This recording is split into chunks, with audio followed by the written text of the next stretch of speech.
자, 208쪽 보겠습니다. 208쪽. 4명의 도사들의 문안입니다. 그 아랫부분을 우리말로 경문을 함께 읽어보도록 하겠습니다. 이 보살 대중들 가운데 4명의 도사가 있습니다. 하나는 상행이요. 둘은 무변행이요. 셋은 정행이요. 넷은 안립행이었습니다.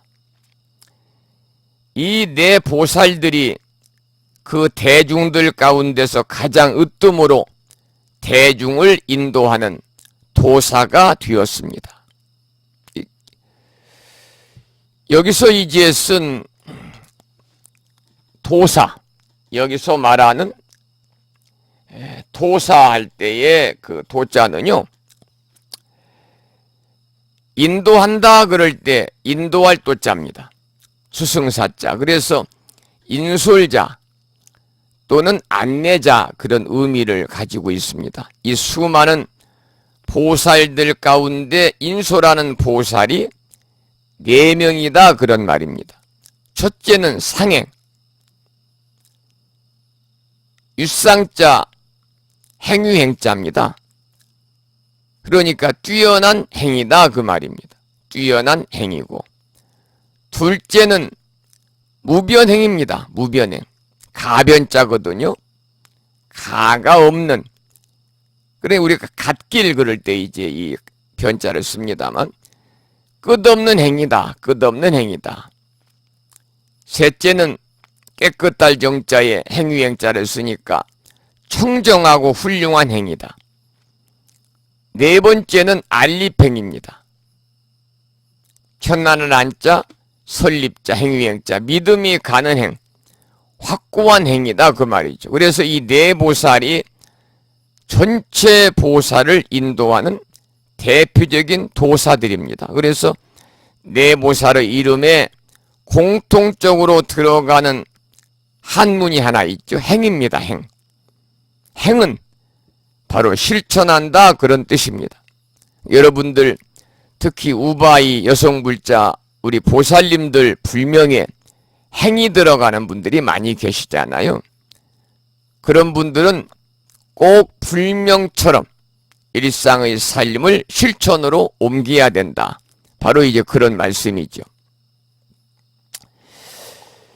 밑에 보면은 불교를 공부하는 사람이 반드시 실천해야 할, 실천에 관한 행을 지금 얘기했으니까요.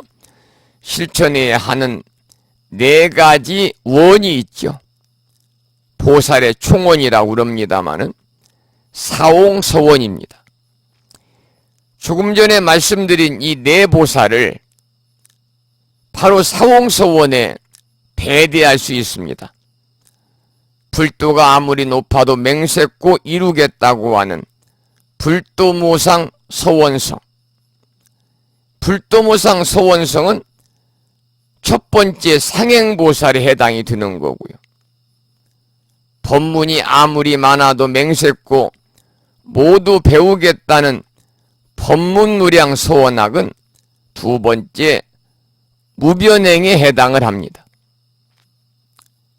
중생의 모든 번뇌를 맹세코 다 끊겠다는 번뇌무진 서원단은 3번째 정행에 해당이 되고, 일체 모든 중생을 맹세코 다 구제하고 말겠다는 중생무변 서원도가 바로 마지막 안립행에 해당이 됩니다마는, 이 4가지 서원 중에서 불교의 최종 목적은 뭐냐면 일체 중생을 모두 다 구제하겠다고 하는 중생무변 서원도입니다.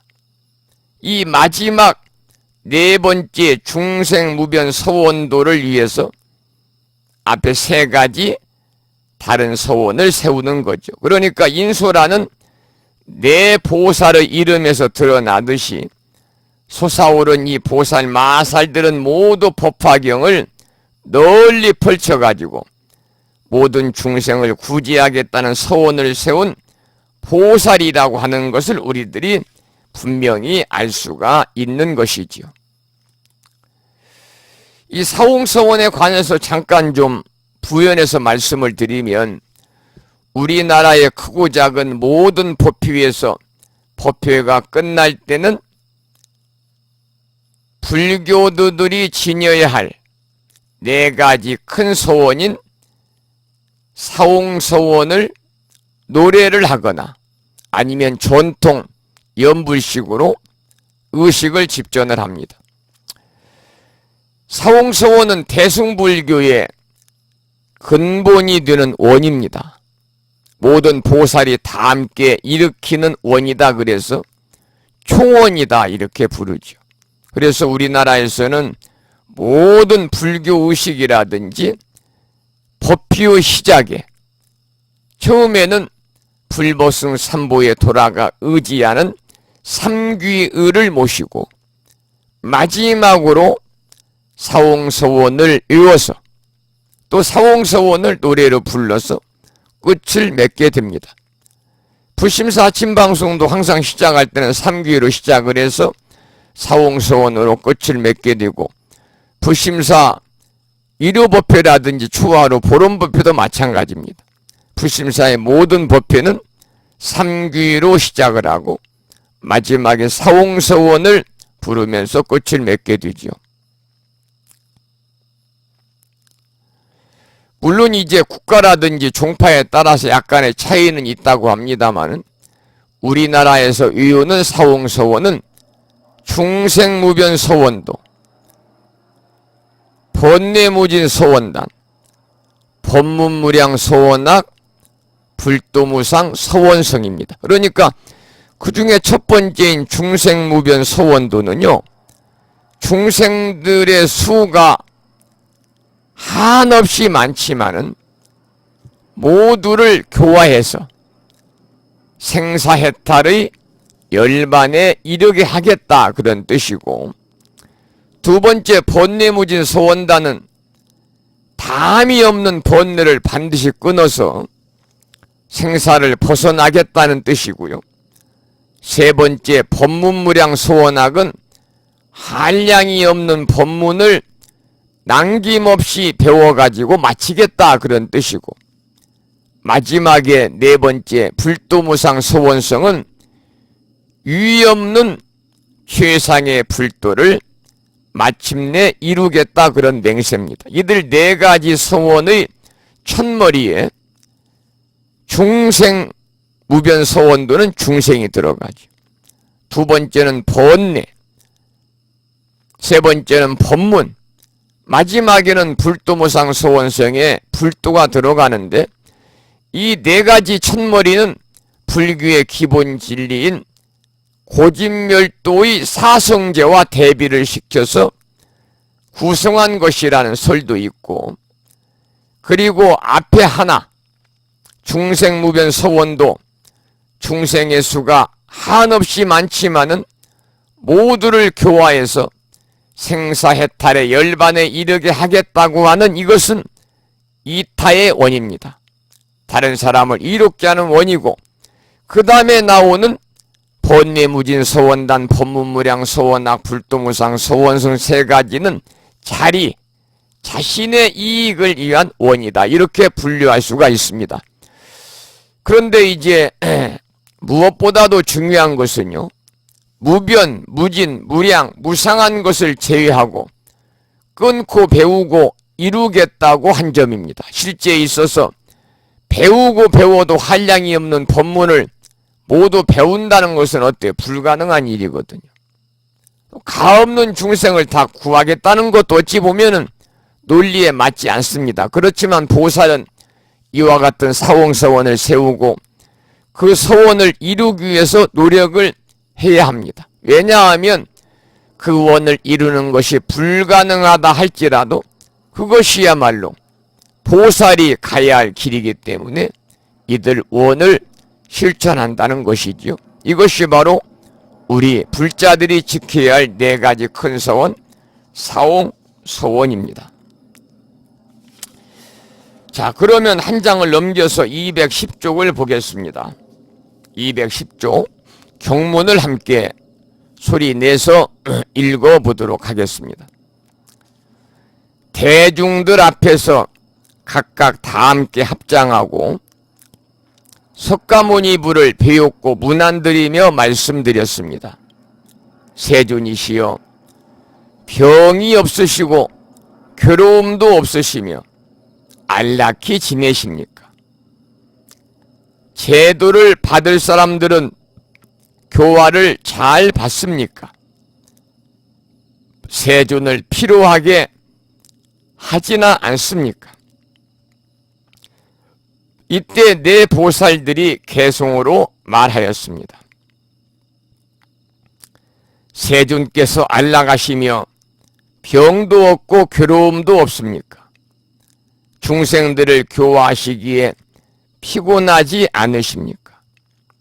또 모든 중생들은 교화를 쉽게 받습니까? 세존으로 하여금 피로하게 하지는 않습니까?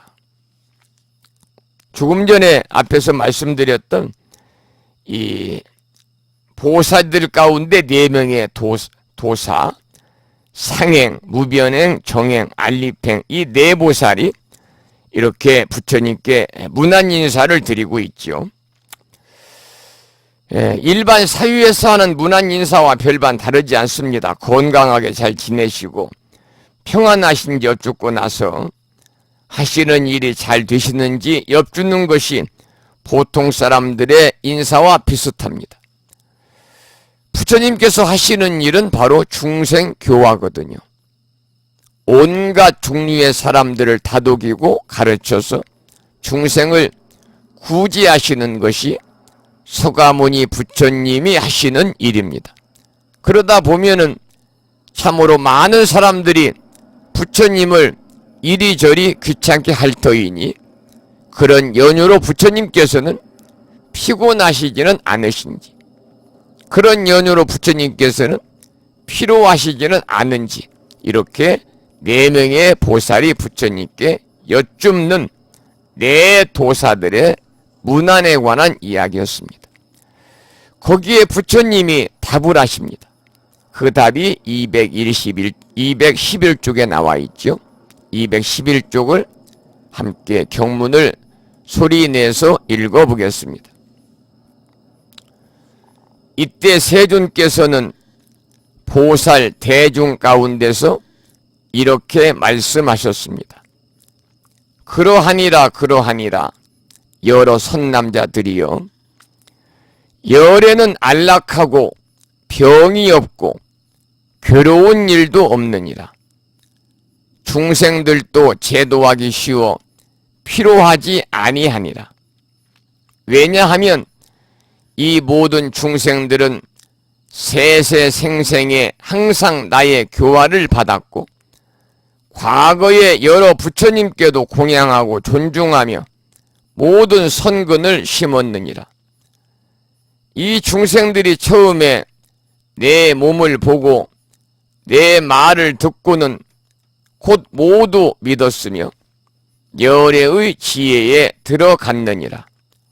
다만 예전부터 소승을 배워 익힌 사람들만 제외하나니 이런 사람들도 내가 이제 그들로 하여금 이 경을 듣고 부처님의 지혜에 들어가게 하느니라. 이 내용에 보면은 211쪽 밑에도 2번째 줄에 이 중생들이 처음에 내 몸을 보고 내 말을 듣고는 모두 믿었으며 열애의 지혜에 들어갔다고 나왔습니다. 처음에 내 몸을 보고 내 말을 듣고는 모두 믿었으며 라고 나왔거든요.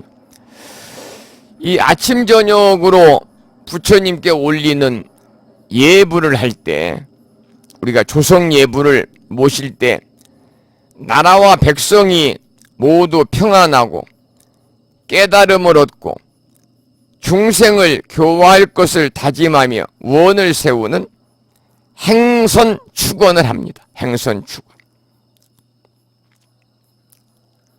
그 내용 중에 문화명자 면삼도 견하 형자 득해탈이란 구절이 있습니다. 이 말은 뭐냐면 문화, 내 이름만 들어도 문화명입니다.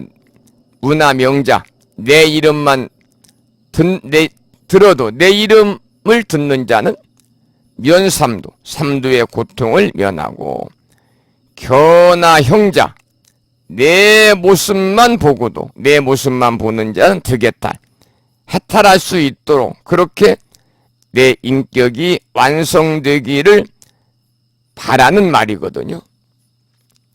여러분, 절에 가서 이제 큰 절에서 아침에 그 절에서 수행하는 많은 대중 스님들이 나와서 함께 새벽 예불을 동참을 하면은 그 새벽 예불이 굉장히 장엄하잖아요. 거기서 이제 행선 축원문을 외우게 되는데, 이 행선 축원문은 고려말 고승이신 청사는 나를 보고라는 선시를 쓰신 나홍선사, 이름이 해자 근자입니다. 해근. 강월헌이라는 호를 갖고 계시는 나홍선사께서 지은 축원문입니다. 그래서 그 내용은 나와 다른 사람 모두가 동시에 자타이시 성불도, 나와 다른 사람 타인 모두가 동시에 성불에 이르게 해달라는 내용을 담고 있거든요. 행선 축원문을 잠깐 소개를 해드리도록 하겠습니다. 왜냐하면 그 내용 중에 조금 전에 말씀드린 문화명자 면삼도 견하 형자 득해탈이 나오니까요. 이렇게 시작을 합니다. 조석향등 헌불전, 부처님께 조석으로 향과 등불 불전에 올리고, 귀삼보 예금선, 삼보전에 귀하여 공경 예배하오니, 국계 안녕 병역소, 국계는 안녕하고 전쟁은 소멸하며, 천하태평 법륜전, 천하가 태평하여 법륜 굴러가게 하소서. 원하 세세 생생처, 원컨대 저희로 하여금 세세 생생 나는 곳마다 상어 반야 불퇴전, 언제나 반야의 큰 지혜에서 물러나지 않게 하시어, 여피본사 용맹지, 서가모니 부처님의 용맹한 지혜를 얻게 하시고, 여피사나 대각과 노사나불의 큰 깨달음을 얻게 하소서. 여피 문수 대지의 문수 보살과 같은 큰 지혜, 여피 보현 광대행, 보현 보살과 같은 광대한 행원, 여피 지장 무변신, 지장보살님과 같은 끝이 없는 몸, 여피 관음 삼이영, 관세음 보살과 같은 32가지의 응신을 시방세계 무불현, 시방세계 어디든지 마음대로 나타내시어 보령 중생 인무위, 널리 중생들을 무위도에 들어가게 하사. 그 다음 나오는 말이 조금 전에 설명드렸던 말입니다. 문화명자 면삼도, 나의 이름 듣는 이는 사막두의 괴로움을 여의고, 견하 형자 득해탈, 나의 형상 보는 이는 해탈을 얻게 하소서. 여시 교화 항사급, 이와 같이 무량겁토록 교화하게 하사 필경 무불 급중생, 필경 부철도 부처도 보살도 없는 세계 이루어질 것입니다. 산문 숙정 절비요, 산문은 고요하여 슬픈 근심 끊어지고, 산의 재앙 영수멸, 도량 안의 모든 재앙 영원히 소멸되며 토지 천룡 호삼보, 토지신과 천룡은 삼보를 보호하시고 산신국사 보정상, 산신과 국사는 정상을 도우소서. 춘동함령 등피한 꿈틀거리는 미물까지도 피안에 오르게 하시고 세세 상행보살도 세세생생에 항상 보살도를 행하여 구경원성 살바야 구경에는 일체종지 이루어지고 마바냐바라밀 큰 지혜 완성케 하소서. 나무석가모니불 나무석가모니불 나무시야본사 석가모니불.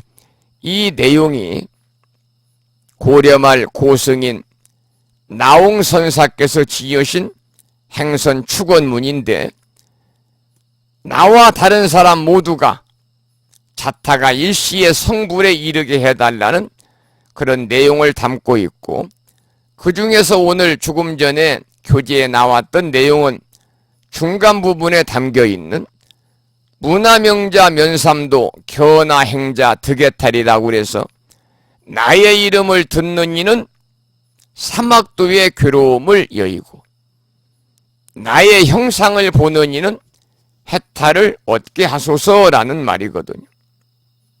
굉장히 감동스러운 문구잖아요. 여기서 나는 부처님을 이야기하니까요. 나의 이름을 듣는 이는 지옥아기 축생의 사막도의 괴로움을 여의게 되고 나의 형상을 보는 이는 해탈을 얻게 하소서. 바로 감동적인 문구입니다. 말로 잔치를 하면 온 동네 사람들이 다 모이고도 남는다는 옛말이 있듯이 언어적인 표현이라는 것이 참으로 신기하지. 언어는 우리들의 마음 깊이 있는 것을 다 끌어내서 표현하기도 하고 이루 말할 수 없는 감동을 주기도 합니다. 그런데 이 내용 본문 중에서 이 마지막 부분에 그런 내용이 있어요. 이 중생들이 처음에 내 몸을 보고 내 말을 믿고는 곧 모두 믿었으며 열애의 지혜에 들어갔느니라. 다만 예전부터 소승을 배워 익힌 사람들만 제외하나니 내가 이제 그들로 하여금 이 경을 두고 부처님의 지혜에 들어가게 하리라. 그러니까 예전부터 소승을 배워 익힌 사람들만 제외한다 그랬거든요. 이 법화경에서는 소승에 대한 이야기를 많이 합니다. 여기서 소승이라는 말은 과거에 쌓은 업을 볼 때 소견이 매우 좁고 소견이 굳어서 변하지 않는 사람들을 말합니다. 우리가 사람의 소견이 바뀌는 것이 쉬운 듯 보이지만 사실은 참으로 어려운 일입니다. 그러나 아예 또 불가능한 일은 아니지요. 그래서 과거에는 제도하지 못했지만은 이들도 결국은 법화경의 가르침을 믿고 들어가게 된다 그 말이죠. 여기까지 이제 함께 공부를 하셨고 다음에는 213쪽 이제 보살들의 수위에 관해서 함께 공부하는 시간을 갖도록 하겠습니다. 이 수위라는 말이 나오는데 여러분 수위 찬탄, 수위라는 말은 뭐 많이들 들으셔가지고 잘 알고 있잖아요. 수위 찬탄. 이 수위 찬탄이라는 것은 다른 사람이 착한 일을 한다거나 다른 사람의 공덕을 짓는 모습을 보고 함께 기뻐하고 찬탄에 맞이 않는 그런 마음가짐을 수위 찬탄이라고 합니다. 그러니까 우리가 어리석은 사람들은요, 자기 자신도 착한 일을 하지 않을 뿐만 아니라 남이 하는 착한 일에조차 넉넉한 마음으로 동참하지 못하고 살아요. 그래서 항상 이 세상이 메마르고 또 착한 일하는 행위가 감추어지고 마는 거지요. 특히 용수보살이 지은 대지도론에는 수위 찬탄하는 사람들의 모습을 향을 서로 팔고 사는 일에 비유하고 있는데, 용수보살의 대지도론에 나오는 내용을 잠시 살펴보겠습니다. 경전에는 없습니다만은. 어느 날 향을 가득히 등에 지고 향을 팔러 나선 상인이 있었습니다. 사람들의 통행이 잦은 거리에서 향을 팔려고 전을 차렸습니다. 그런데 주변에 좋은 향기가 진동하니까 지나가던 사람들이 발걸음을 멈추고 향을 구경하기 시작합니다. 그런데 그 사람들 중에는 향이 좋아서 향을 사려고 마음먹는 사람도 있었고, 그저 사고 파는 모습을 구경만 하는 사람도 있었습니다. 물론 향의 소유주인 상인도 향을 팔기 위해서 향을 지키고 서 있었겠지. 거리에 펼쳐놓은 향을 중심으로 해서 향을 사려는 사람, 팔려는 사람, 구경하는 사람 등 향을 바라보고 있는 사람들의 목적은 각각 다 다르지만은 정작 향의 가장 중요한 향기는 누구의 소유도 아니고 모두가 함께 공유하고 있었던 것입니다. 그래서 부처님께서는 이렇게 말씀하십니다. 남이 하는 착한 일을 보고 수위 찬탄하는 마음을 내는 것은 바로 향기를 공유하는 것과 같아서 내 것도 네 것도 아니며 착한 일을 하는 사람과 그것을 보고 함께 기뻐하고 찬탄해주는 사람의 것이라고 수위 찬탄의 공덕을 말씀을 하고 계시지요. 요즘에 갈수록 세상이 각박해집니다. 각박한 세상에 우리 불자님들이 가장 하기 쉬운 선행이 뭐냐? 바로 수위 찬탄입니다.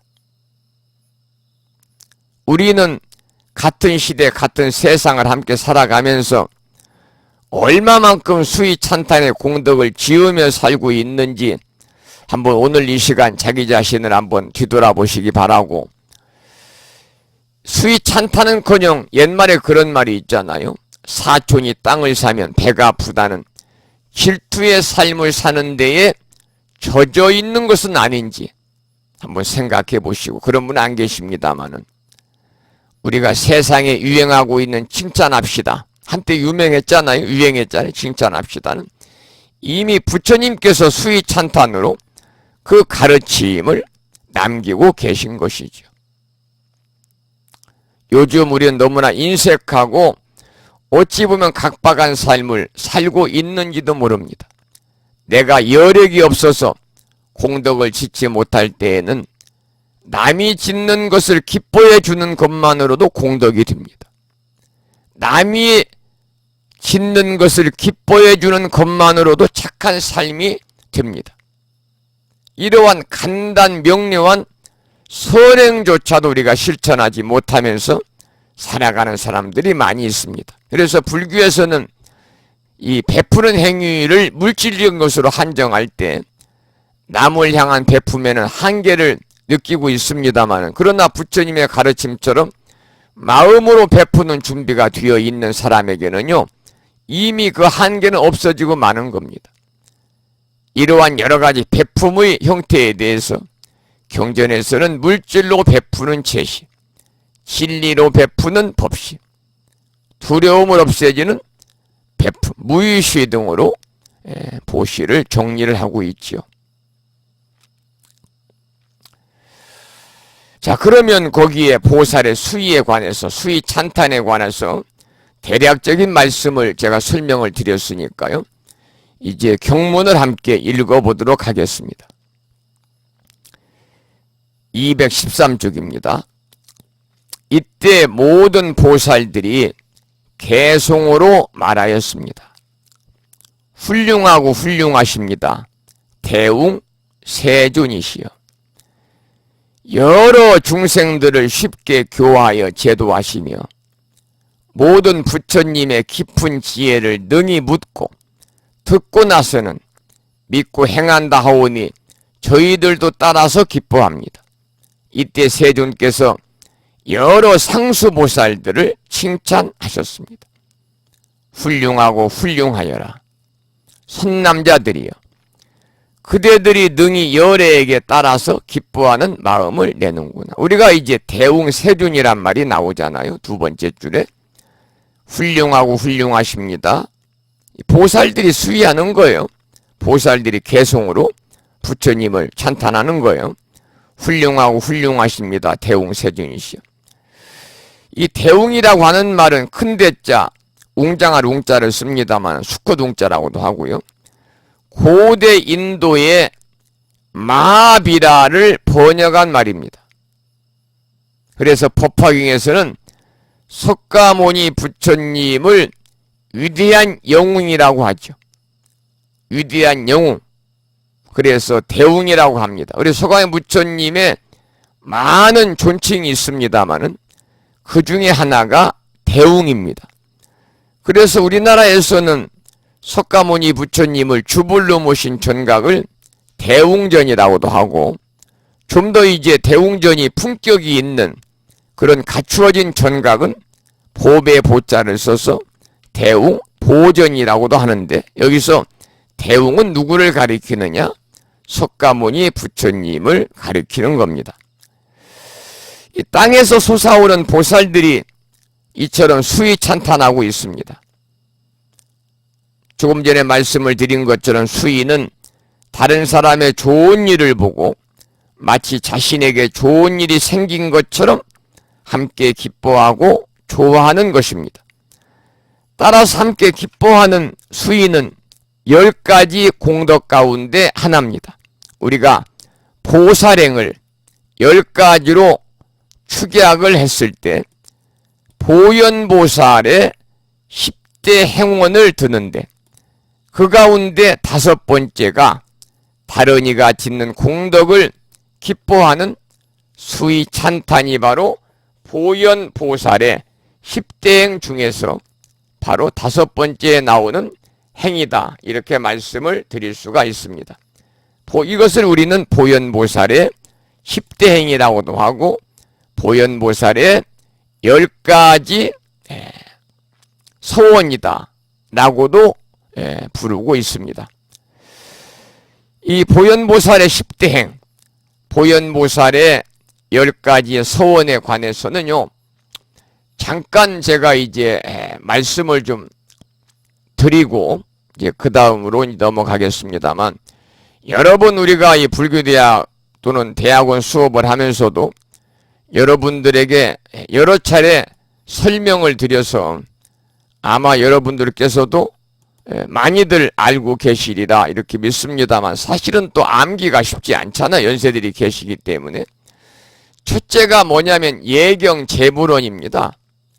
과거, 현재, 미래에 거쳐서 이 세계에 두루 계시는 모든 부처님께 예를 표하고 공경하기를 원하는 겁니다. 예경 재불원.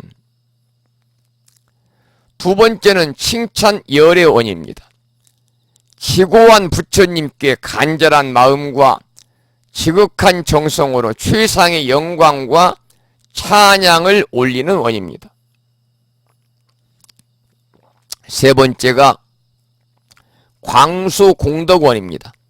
모든 부처님께 두루 공양함은 물론이거니와 진리를 펴고 올바른 수행을 해서 여러 중생들을 이익해 하는 공양을 널리 닦아나가기를 원하는 겁니다. 네 번째가 참제업장원입니다. 탐욕과 질투 그리고 어리석음으로 인해서 자신이 지은 잘못을 뉘우치고 용서를 구하는 원입니다. 다섯 번째가 지금 설명드렸던 수의공덕원입니다. 항상 불보살님과 이웃이 지은 공덕의 감사를 표하면서 기뻐하는 원입니다. 이게 수의공덕원이고 바로 보현보살의 10대 10가지 소원 중에 5번째 나오는 얘기입니다. 6번째는 청불세주원이다. 그래서 불보살님이 열반에 드시지 말고 항상 이 세계에 머물러 계시기를 청하는 원이고, 7번째는 청정법륜원이다. 그래서 진리의 수레바퀴가 이 세상에서 언제나 굴러갈 수 있기를 청하는 원입니다. 8번째는 상수불학원이다. 그래서 항상 치열한 각오로 불도를 닦기를 원하는 것이고, 9번째는 항승중생원이다. 그래서 언제나 모든 중생의 바람을 보살펴 섬기기를 부모님이나 스승님이나 또는 부처님 모시듯이 하는 원이고, 마지막은 복의 휴양원이다. 그래서 모든 공덕을 이웃에게 베풀기 위해서 중생의 세계로 뒤돌아오는 원이지요. 전부 다 구구절절 아주 진리의 말씀, 옳은 말씀들이 있습니다. 다른 사람의 훌륭한 점, 다른 사람이 잘하는 것, 다른 사람의 기쁜 일을 찬탄해주고 따라서 기뻐하며 격려하고 축복하는 것을 말합니다. 그것을 우리는 수의 찬탄이다. 그러한 원을 수의 공덕원이다 이렇게 말하는데, 겉으로 말로만 기뻐해 주는 것이 아니라 정말 여기서 중요한 것은요, 마음으로 함께 기뻐하고 진정으로 함께 마음에서 우러나오는 칭찬을 하는 것을 말하는 겁니다. 자, 그러면 이제 214쪽에 이제 4번째 미륵보살의 의문이라는 것을 한번 보겠습니다. 첫 번째 의문을 풀고자 하다 나오는 경문을 읽어보도록 하지요.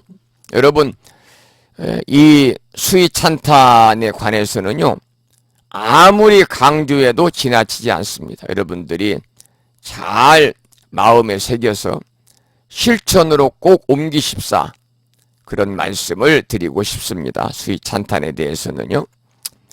미륵보살의 의문을 함께 읽어보지요. 그때 미륵보살과 8천 항아사 보살들이 모두 이렇게 생각하였습니다. 우리들이 옛적부터 지금까지 이러한 대보살 마살들이 땅에서 솟아 올라와서 세존 앞에 있으면서 합장하고 공경하며 열애께 문안 엽주는 것을 보지도 못하고 듣지도 못하였다. 이때 미륵보살 마살이 8천 항아사 보살들의 생각을 알았으며 자신의 의심도 풀고자 하였습니다. 그러니까 미륵보살이 의문을 품은 거예요. 어떤 의문을 품었냐면, 서가모니 부처님께서 깨달음을 이룬 후에 설법을 하고 제자를 키운 기간이 40년인데 어떻게 저 많은 보살 마살들이 갑자기 등장할 수 있을까? 이런 의문을 품었어요. 8천 항아사 보살들이니까요. 8천 항아사 보살들. 대단하잖아요, 숫자가. 우리가 숫자로는 감히 헤아릴 수 없는 그러한 인원들입니다. 이런 의문을 품은 거예요. 이것은 평범한 의문이 아니죠. 눈에 보이는 유한한 현실과 눈으로 볼 수 없는 영원한 생명에 대한 질문입니다. 이 질문에 대한 답변이 어디서 나오느냐? 법화경의 안록이라고 부르는 이 다음에 나오는 제16품 열의 수량품에서 자세히 나오니까요. 그때 가서 이 16품에 가서 자세하게 또 공부할 수 있는 그런 시간을 갖도록 하고요. 그 다음을 또 보겠습니다. 지금 우리가 15품을 공부하고 있잖아요. 15품. 끝나면 바로 이제 16품을 공부하니까요. 이 215쪽 가장 밑에 읽어보지요. 미륵보살이 합장하고 부처님께 개송으로 여쭈었습니다.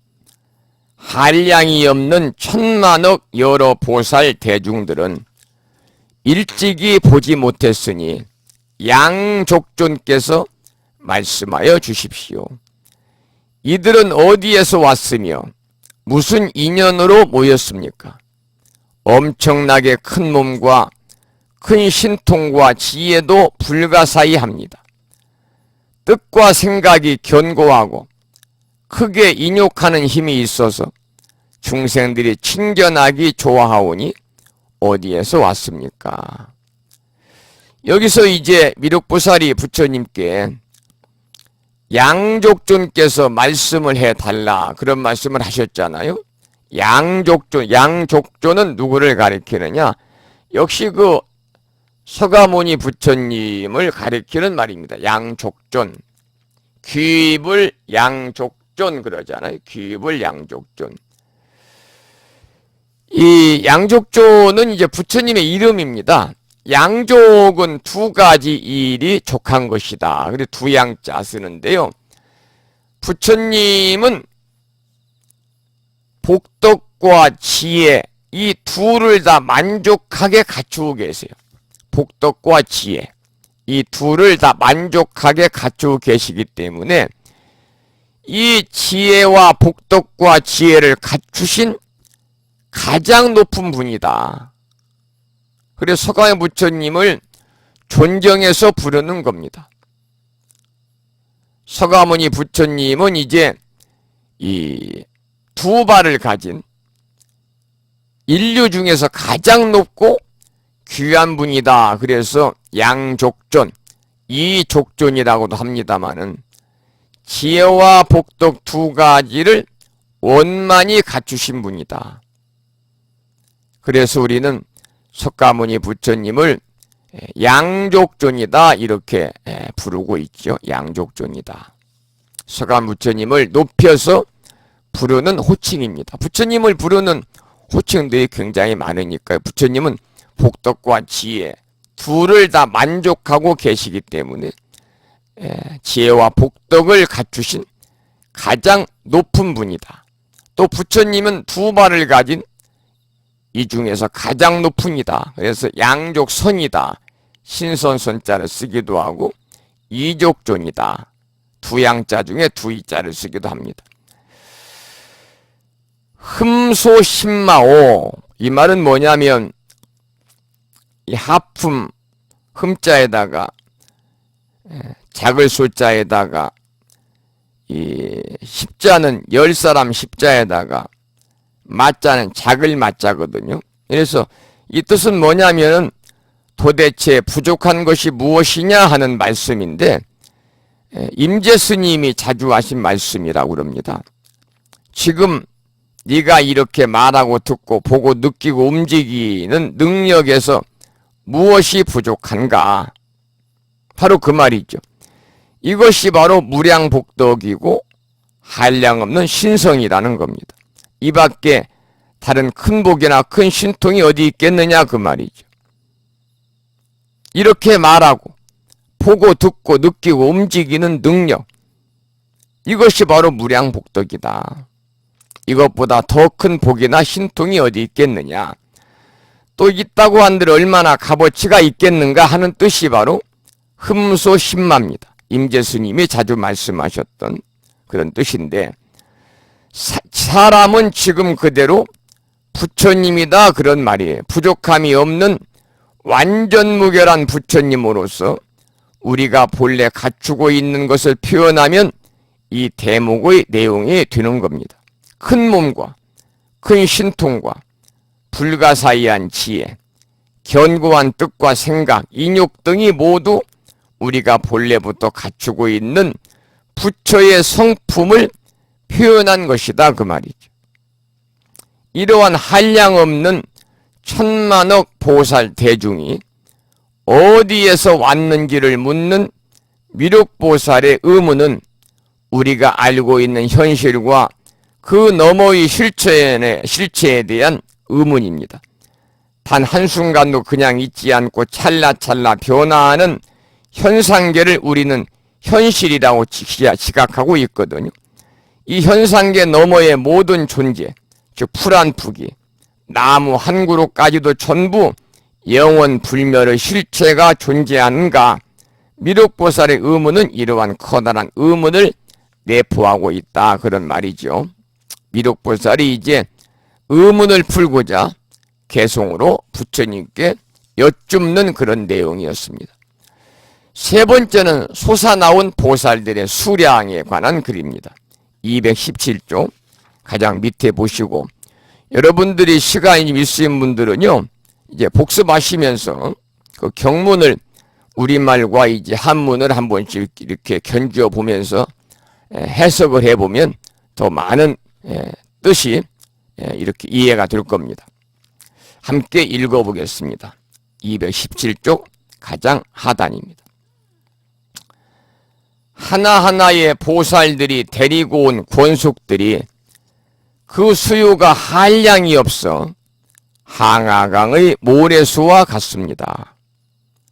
어떤 대보살의 권속은 6만 항아사인데 이렇게 많은 대중들이 일심으로 불도를 구하며 이 여러 큰 스승님들 6만 항아사나 되는 분들이 함께 와서 부처님께 공양하고 이 경전을 수호합니다. 5만 항아사의 권속을 거느린 보살은 그 수요가 이보다 더 많으며 4만 항아사나 3만 항아사, 2만 1만 항아사, 1천 항아사, 100 항아사 내지 1 항아사도 있습니다. 반 항아사, 3분의 1 항아사, 4분의 1 항아사 내지 억만분의 1 항아사이며 천만 나유타의 권속과 만억의 제자들을 거느렸습니다. 또 반억의 권속을 거느린 이는 그 수요가 이보다 더 많고 100만 권속 내지 1만 권속, 1천 권속, 100 권속이며 50, 10 내지 셋둘 하나의 권속을 거느린 이도 있습니다.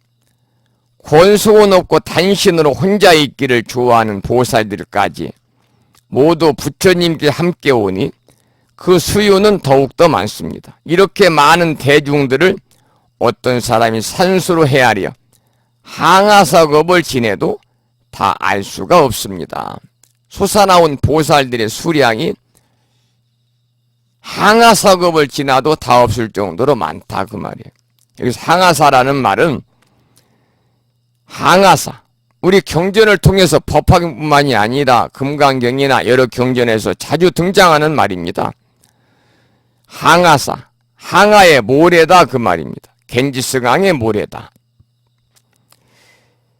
그러나 이 규모를 실제로 헤아려 보면 정말로 어마어마한 수가 되는 거죠. 항아사는 항아의 모래사자니까요. 모리알 개수다 그런 뜻입니다. 히말라야에서 발원해가지고 인도 북동부의 평야를 골고루 적시며 여러 갈래로 나뉘어 흐르다가 벵골만으로 들어가는 인도 문명의 젖줄인 겐지스강을 항아라고 합니다. 항아. 이 항아의 모래는 한강 백사장의 모래나 해운대 백사장의 모래와는 사뭇 다르다는 거죠. 모래알이 굵은 모래가 아니라 마치 밀가루를 만지는 듯한 느낌이 드는 아주 고운 모래랍니다. 저는 겐지스강을 가본 일이 없어서 체험 못했습니다만 그렇게 나오네요. 길고 드넓은 항아 강변을 덮고 있는 고운 모래의 수를 1항아사라고 합니다. 그러니까 6만 항아사라고 하면은 6만 개의 항아를 덮고 있는 모래의 개수를 말하겠죠. 1항아사를 세더라도 사람의 머리로 감히 그 수를 셀 수가 없을 정도인데 6만 항아사라면 어때요? 도저히 상상할 수 없는 숫자가 됩니다. 이런 어마어마한 수를 생각해내는 인도 사람들의 사고력도 참으로 놀라지 않을 수가 없습니다. 상상을 초월하는 엄청난 수지요. 항아사. 특히 6만 항아사. 그렇기 때문에 이렇게 많은 대중들을 어떤 사람이 산수로 헤아려 항아사급을 지내도 다 알 수가 없다 그랬습니다. 결국 이렇게 수많은 보살과 그 권속이 의미하는 것은요, 이게 중요합니다. 이렇게 수많은 보살과 그 권속들이 의미하는 것은 모든 존재, 모든 생명이 전부 부처님이다 그 말입니다. 선지식이라고 부르든 보살이라고 부르든 사람이라고 부르든 혹은 부처님이라고 부르든 간에 그 명칭은 별 의미가 없이 똑같은 하나를 다른 이름으로 부를 뿐이다. 그래서 법화경의 어느 구절을 보더라도 그 속에 숨은 뜻은 사람이 부처님이고 또 나아가서 모든 생명이 그대로 부처님이라는 것이죠. 이게 바로 법화경의 핵심입니다. 그렇지 않고서는 이렇게 많고 많은 수의 보살이 있을 수가 없겠지요. 앞에서 부처님의 상호를 갖춘 보살이 등장을 했는데 그것도 결국은 뭐냐? 모든 중생이 다 부처님이다 그런 의미를 가지고 있는 거지요. 이 법화경의 핵심입니다. 법화경의 중요한 핵심이 바로 인불사상. 사람이 부처라는 진리를 믿고 우리가 받아들이고 실천으로 옮기는 것이죠. 그러면 220쪽을 보겠습니다. 이제 그들의 스승을 묻는 대목이죠. 함께 읽어보겠습니다. 이렇게 큰 위덕을 갖추고 정진하는 보살 대중들은 누가 그에게 법을 설하여 교화하고 성취하였습니까? 누구에게서 처음 발심하고 어느 부처님의 법을 드날리며 무슨 경전을 받아 지니며 어느 부처님의 도를 닦습니까? 그러니까 이렇게 큰 위덕과 그리고 실력을 갖춘 보살들이 언제 어디에서 누구에게 법을 배웠는지를 묻는 내용이죠. 그들의 스승을 묻는 겁니다. 이 보살들을 가르친 스승이 누구인지를 답하기 전에 한 가지 생각할 것이 있습니다. 요즘은 과학기술이 발달을 해서 유럽에 있든 미국에 있든 동남아시아 어느 나라에 있든지 간에 인터넷이 드는 곳이라면 어디서나 사람들이 영상과 문자를 원하는 대로 보고 들을 수가 있죠. 그런데 아무리 컴퓨터가 좋고 인터넷이 잘 통한다 해도 우리 눈이 보지 못하고 우리 귀가 듣지 못하면 컴퓨터나 인터넷은 어때요? 무용지물이 되겠죠. 그래서 보고 듣고 느끼고 하는 견문각지, 볼견자, 들을 문자, 그리고 깨달을 각자, 알지자. 이게 이제 견문각지거든요. 보고 듣고 느끼고 하는 견문각지의 능력이 없다면 발달된 과학기술도 아무 힘을 쓰지 못하는데 이 견문각지는 우리의 능력은 과연 누구에게서 배운 거냐? 여러분들 이 보고 듣고 느끼고 하는 견문각지의 능력을 누구한테 배웠습니까? 배운 사람이 없잖아요. 본래부터 갖추고 있는 능력입니다. 흘러가는 구름, 드넓은 하늘, 푸른 바다의 갯내음, 어둠이 내리는 모습, 우거진 숲에서 새들이 지저귀는 소리를 다 알고 느끼는 이런 재주는 누구에게서 배웠는지 한번 생각해 보시기 바랍니다. 어느 누구에게서도 배우지 않았습니다. 이 견문각지의 능력은요, 우리가 본래부터 갖추고 있는 능력입니다. 그러나 피아노를 치거나 붓글씨를 쓰는 것은 가르쳐주는 사람이 있어야 되지만, 그러나 견문각지, 보고 듣고 느끼고 아는 견문각지의 능력은 누구나 본래부터 갖추고 있는 것이죠. 이렇게 본래 갖추고 있는 이 능력이 최고의 능력이고 바로 이것을 일러서 우리는 뭐라고 그러느냐? 부처님이다 이렇게 말합니다. 그 밖에 수행이나 노력을 해서 얻는 것은 소푼 얻지도 되지 않은 것들이죠. 우리가 참선을 많이 해서 얻거나 염불을 많이 해서 얻거나 혹은 기도를 열심히 해서 얻든 간에 그렇게 얻은 것은 모두 유의법이기 때문에 언젠가는 없어지게 마련입니다. 그리고 이런 유의법은 본래부터 갖추고 있는 것과는 비교할 수가 없는 것이죠. 노력해서 얻은 것은 본래 갖춘 것의 억만분의 1에도 못 된다는 겁니다. 우리가 원래 갖추고 있는 능력에 대한 깊은 이해와 깨달음이 있으면 자연히 알게 되는 이치입니다. 이것 하나를 일깨워 주려고 부처님은 이 세상에 오셨고 법화경이 존재하는 것이죠. 그래서 수많은 선사들이 일깨우려고 한 것도 바로 뭐냐? 우리의 마음자리를 제대로 보는 것. 직지인심, 견성, 성불. 모든 것이 이것 하나로 귀착이 되는 것입니다. 모든 것이 이거 하나로 귀착이 되는데 직지인심, 견성, 성불이라고 그랬잖아요. 이거 하나로 귀착이 된다. 특히 이제 참선을 통해서 직지인심, 사람의 마음을 바르게 보게 되면요. 그 마음의 본성이 곧 부처님의 마음임을 깨닫게 된다는 거죠. 그러니까 마음을 곧바로 직시해서, 직지인심이죠. 사람의 마음을 곧바로 직시해서 본래 성품을 봄으로 인해서 견성성불, 견성, 본래의 성품을 봄으로 인해서 부처를 이룬다. 이것은 뭐냐면 교리적인 공부에만 집중하지 말고 체험으로 들어가라. 이런 그 선종의 그 이 제6대조인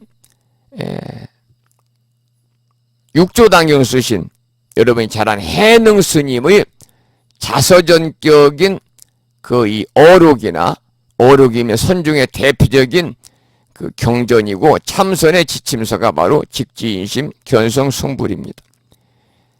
학에만 집착하지 말라. 선은 있을 수 있어도 학을 무시하라는 선은 있을 수 없는 것이. 그러니까 참선을 흔히 우리가 직지인심, 견성, 성불이라고 그러는데 교학에만 의지하지 말고 곧바로 마음의 본성을 직관해서 부처를 이루게 한다는 말이거든요. 그러나 이제 발심이 되었으면 길을 바로 알고 검증된 수행을 해야 되겠죠. 또 우리 불교에서는 사교입선이라는 말이 있어요. 교를 버리고 선에 들어가라. 그랬다고 해서 길도 모른 채 참선하라는 얘기가 아니에요. 교부터 배워서 길을 바르게 알고 사상이 정립된 후에 참선에 몰두하는 것이 바람직하다 그런 말이죠. 직지인심, 견성, 성불이 나와서 잠깐 좀 부연해서 말씀을 드렸습니다.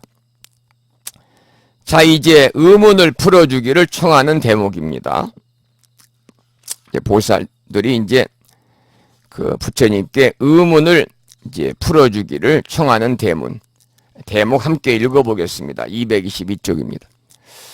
이렇게 많은 보살들의 신통과 큰 지혜의 힘은 사방의 땅이 진동하고 갈라지면서 그 속에서 솟아올라왔으니 세준이시여 저희가 예전에 이런 일을 본 적이 없습니다.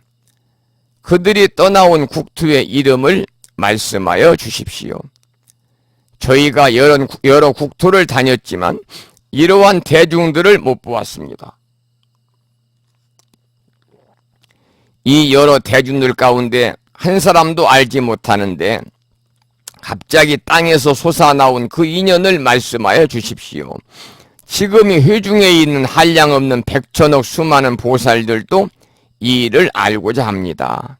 이 여러 보살들의 처음과 나중의 인연을 무량한 위덕의 세존께서 설하시어 저희들의 의심을 풀어주십시오. 바로 이제 의문을 풀어주기를 청하는 대목인데요. 땅이 갈라지면서 그 속에서 솟아오른 보살이 일반 민중을 상징한다. 그러니까 땅이 갈라지면서 그 속에서 솟아오른 그러한 보살들은 일반 민중을 상징한다. 이렇게 봐야 되는데요. 대승불교 운동은 민중불교 운동이다. 민중불교 운동이다. 그러니까 이 솟아오른 보살들이 바로 민중을 상징한다는 거죠. 부처님의 본래 뜻에서 멀어지고 복잡한 격식과 난해한 논리에 묻혀서 사고가 굳어지고 있는 기성의 제도권에 대한 비판입니다.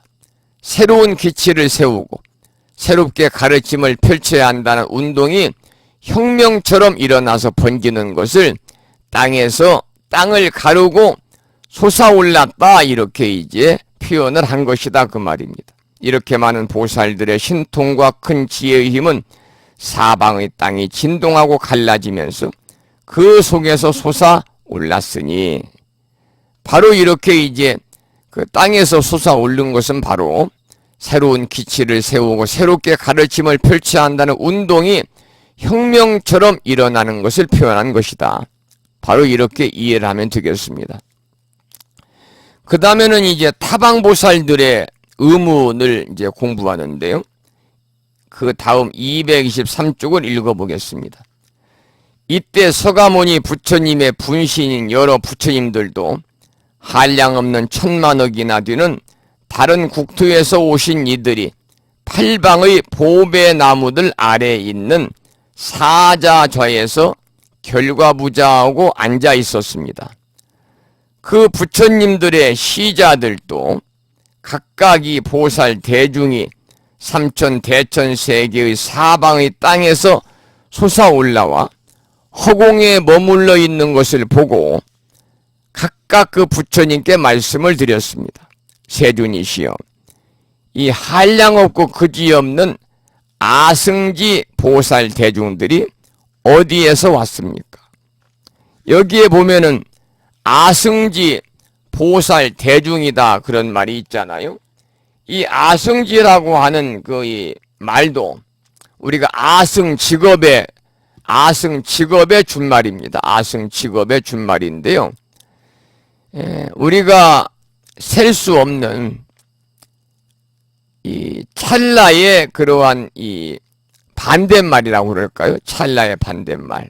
그러니까 우리가 그 연월일, 또 어떤 사건의 단위로도 계산할 수 없는 찰나의 반대말이니까 무한한 긴 시간을 우리가 이제 아승지다, 아승직업이다, 이렇게 이야기합니다. 찰나의 반대말이거든요.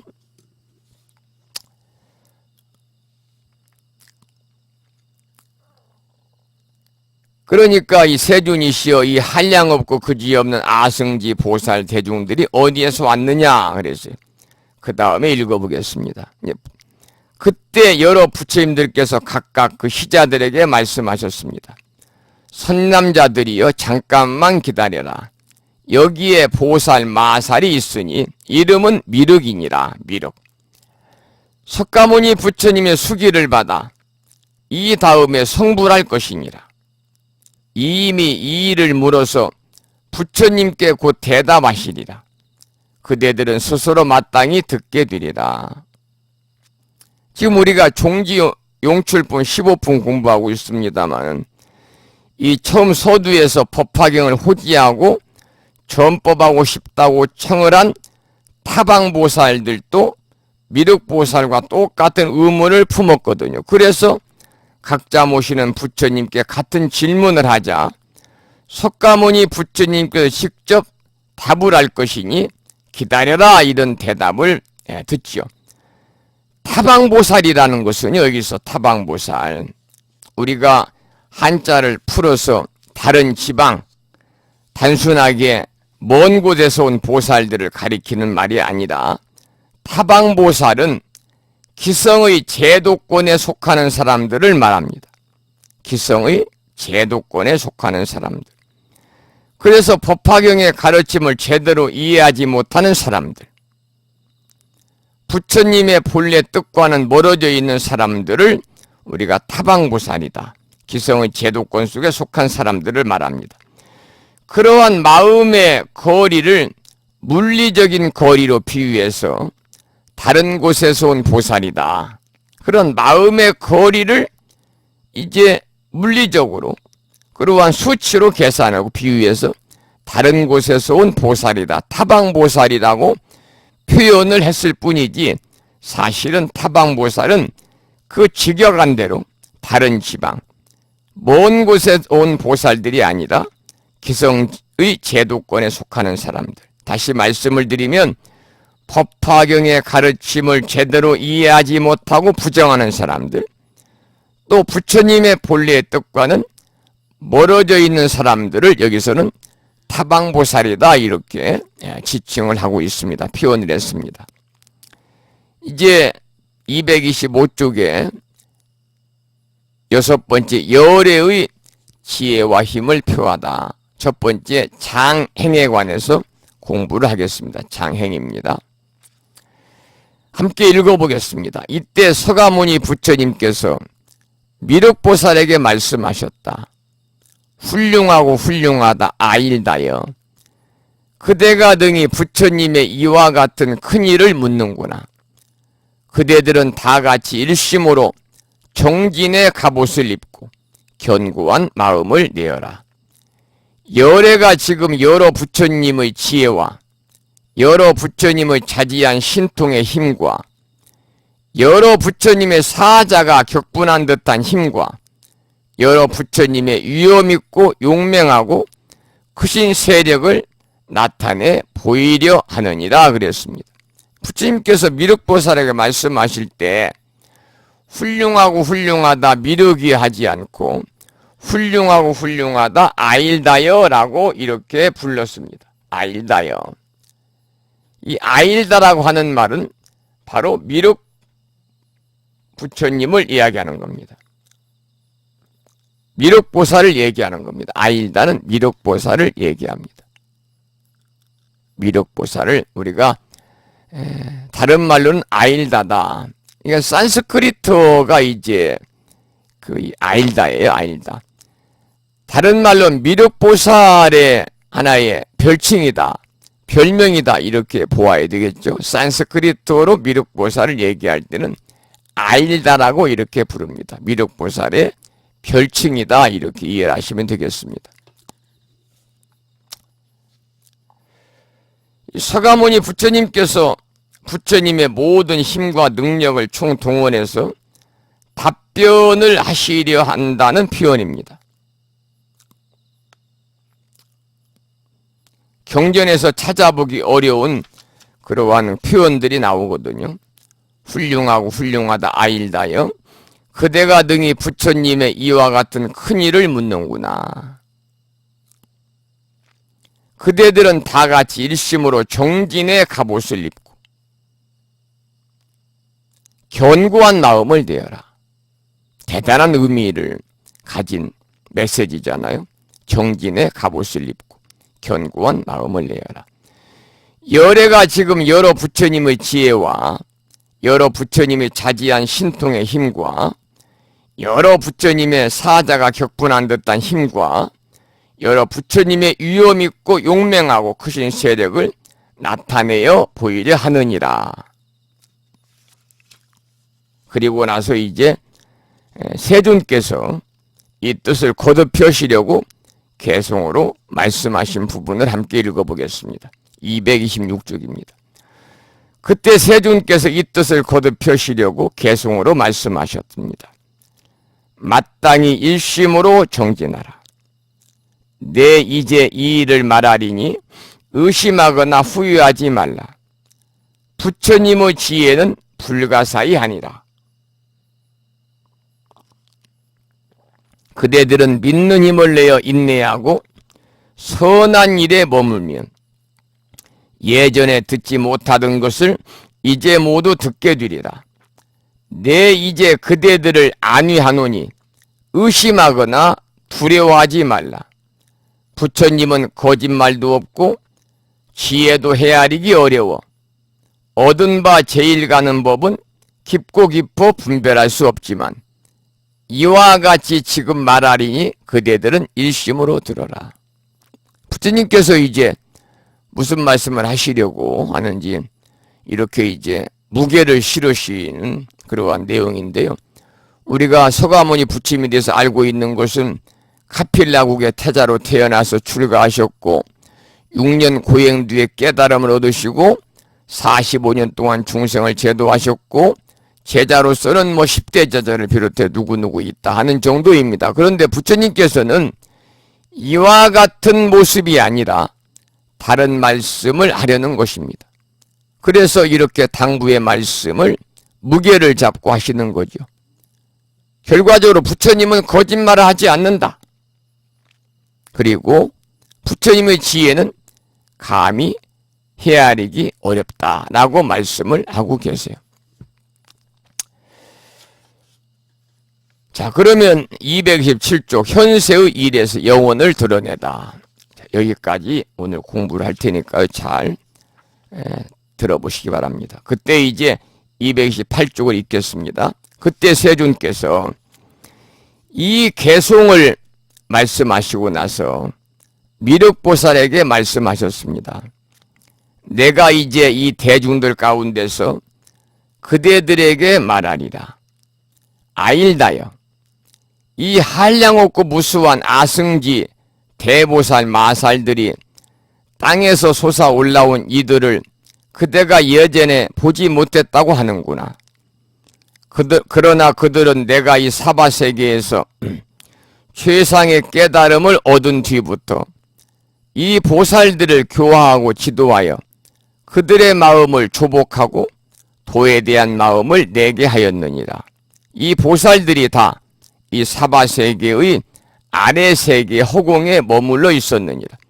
그러니까 우리가 알고 있던 서가모니 부처님 일대기와는 너무 다른 이야기라서 도저히 이해가 안 되는 말씀인데, 그렇지만 이야기가 뜻하는 바는 우리가 반드시 알아야 되고 법화경의 진수고 불교의 생명이라고 할 수가 있습니다. 그 내용 중에서요, 내가 사바세계에서 최상의 깨달음을 얻은 뒤부터 이 보살들을 교화하여 지도하고 그들의 마음을 조복하고 도에 대한 마음을 내게 하였느니라 그랬습니다. 서가모니 부처님께서 가르쳤다고 하셨지만 사실 무엇을 가르친 적이 없습니다. 가르친 적이 없어요. 사리불이나 목련이나 가섭이나 그리고 이제 아야 교진여 등의 제자들이 가까이에서 지켜본 역사적인 부처님은 이러한 보살들을 가르친 적이 없습니다. 그런데도 불구하고 부처님께서 이렇게 말씀하시는 의미를 우리가 새겨야 되겠죠. 부처님께서 교화하고 지도하며 조복하고 도에 대한 마음을 내게 했다는 표현을 썼지만은 사실 그 보살들은 본래부터 완전 무결한 존재였습니다. 그래서 교화를 받거나 지도를 받거나 혹은 누군가에게 조복할 필요도 없는 거죠. 왜냐하면 본래부터 완전 무결한 존재니까요. 그렇다면 부처님의 깨달음은 인류사에서 가장 큰 사건이라고 말하는데 도대체 무슨 말이냐? 아니, 부처님은 무엇을 깨달으셨단 말인가? 부처님이 깨달으신 것은 모든 사람이 본래 부처님이고 또 그렇다는 사실을 보증한 것을 깨달으신 거예요. 부처님이 깨달으신 것은 모든 사람이 본래 부처님이고 또한 그렇다고 사실을 보증한 것을 깨달았다 그 말이죠. 그래서 서가모니 부처님 한 분만 부처가 되었다면 작은 일이겠지만은 서가모니 부처님이 오시기 전이나 부처님 당시나 혹은 부처님 이후의 모든 사람들이 전부 부처님이라는 진리실을 일깨워주는 계기가 되었기 때문에 인류사에서 가장 큰 사건이 됐다 그 말이죠. 그 많은 사람들이 깨달음을 위해서 무슨 고행을 하고 무슨 조복을 받으며 수행을 했겠습니까? 단지 부처님께서 깨닫고 나서 보니 모든 사람이 다 같이 부처님이더라는 것을 아셨을 뿐이죠. 나만 홀로 부처의 만행만덕을 갖춘 것이 아니라 과거, 현재, 미래의 모든 사람들이 똑같이 열애의 만행만덕을 갖추고 있다는 것을 부처님이 깨달으셨다 그 말이죠. 그래서 우리들도 모두 덩달아 부처가 되었고 또 우리도 자신이 부처인 줄을 알게 된 것이죠. 아주 중요한 그런 메시지가 여기서 나왔습니다. 부처님이 깨달으신 것은 모든 사람이 본래 부처님이고 또한 그렇다는 사실을 보증한 것이다. 부처님이 깨닫고 나서 보니 모든 사람이 다 같이 부처님이더라는 것을 아셨을 뿐이다 그 말이죠. 부처님 혼자 만행만덕을 갖춘 것이 아니라 과거, 현재, 미래의 모든 사람들이 똑같이 열애와 같은 만행만덕을 갖추고 있다는 것을 깨달으신 거죠. 그래서 우리들도 덩달아서 부처가 되었고 또 우리 스스로 자신이 부처인 줄을 알게 되었다. 그런 아주 중요한 내용을 이 마지막에 오늘 공부를 했고요. 이제 오늘로써 6학기가 3학기죠. 3학기가 모두 마쳐졌습니다. 3학기 마쳐졌고 다음 주는 이제 9월 첫 주가 되겠습니다만은 9월 4일 날입니다. 추석을 일주일 앞둔 9월 4일 날 230조부터 함께 공부하도록 하겠습니다. 엊그제 첫 번째 강의를 시작을 한 것 같습니다만은 벌써 이제 오늘로써 68번째 강의가 끝났고요. 학기로는 3학기를 마쳤습니다. 그래서 9월 달부터는 이제 2년 과정이니까요. 4학기를 공부해야 되니까 4학기 수업을 이제 다음 주 9월 4일 날부터 시작을 하겠습니다. 9월 달은 뭐 날씨도 이제 선선하고 하니까요. 저녁 시간에 강의 들으시기도 좀 수월하시고 7, 8월 달은 굉장히 더웠잖아요. 강의하는 저도 좀 힘들고 했습니다만 이제 찬바람이 부는 저녁 때니까 조금 공부하는데 좀 수월하지 않을까 하는 그런 기대도 해보게 되네요. 여러분 그 3학기 동안 이렇게 수요일마다 함께 하셔서 68번에 걸쳐서 법화경을 공부하신 여러분들에 감사드리고 법화경의 핵심은 조금 전에 말씀을 드린 것처럼 우리가 모두 다 부처다. 우리가 과거나 현재나 미래의 모든 사람들이 똑같이 부처님과 같은 만행만덕을 갖추고 있다고 하는 것을 우리도 확인하고 깨달았습니다. 그래서 우리가 부처가 된 것이고 부처인 줄을 알게 되었으면 중요한 것은 뭐냐면 부처님다운 삶을 사는 겁니다. 부처님을 닮아가는 삶을 살아야 됩니다. 그러기 위해서는 불법성 삼부의 귀함은 물론이고 오계를 받아지니고 계율을 지키고 그리고 하심하고 상대를 배려하는 마음으로 우리가 자비의 실천을 생활하면서 열심히 신행생활을 하다 보면 우리의 삶이 더욱더 여유로워지고 또 불보살님의 가피 속에서 복된 일상의 삶이 되지 않을까 그런 기대를 해보게 되네요. 자, 오늘 9시 40분이 되었습니다만 늦게 출석하신 분이 계신지 확인을 해보겠습니다. 충청남도 보령시에 살고 계시는 금당화 법우님이 출석하셨습니다. 그리고 인천광역시에 살고 계시는 무화법 법우님이 출석하셨습니다. 서울의 도심거사님께서 출석하셨습니다. 그리고 충청남도 보령시의 선덕신 법우님이 출석하셨습니다마는 이런 글을 쓰셨습니다. 보령 선덕심 출석합니다. 덕분에 저희 시어머님 상을 잘 치루었습니다. 조화도 잘 받았습니다. 스님 법우님 늘 건강하시고 행복하십시오 그러셨네. 그렇잖아요. 제가 홈페이지 애경사 알림판에다가 극락왕성을 발언합니다. 이런 제목으로 충남 보령시에 살고 계신 선덕신 법우님의 시어머님 께서 향년 93세 일기로 생을 마감하셨다는 이 부음 소식을 올려놓았습니다만, 또 많은 분들이 댓글을 통해서 영가님의 극락왕성을 발언하는 그런 마음을 담아주셨는데, 거기에 대한 감사의 글을 올려주셨네요. 93이면 호상이 되겠습니다만, 그래도 부모님은 백수를 하고 돌아가셔도 슬픈 거니까요.